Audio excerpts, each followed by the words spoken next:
Hello everyone, let's have a look at how to change the number of products per page in WooCommerce. Go to the settings inside the WooCommerce tab.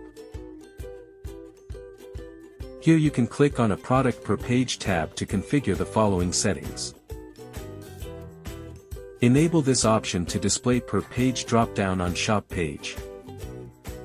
Select the per page drop-down position on shop page. Add list of drop-down options separated by commas. Set default number of products per page. Select an option to set the number of columns for products on shop page. Enable this option to preserve the value of per page option.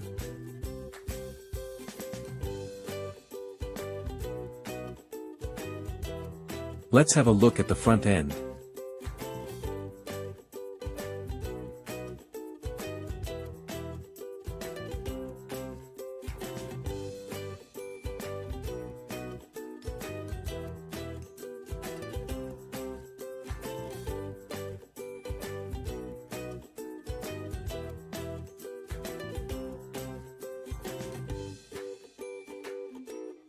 Thank you for watching. If you have any further queries, feel free to contact our support team.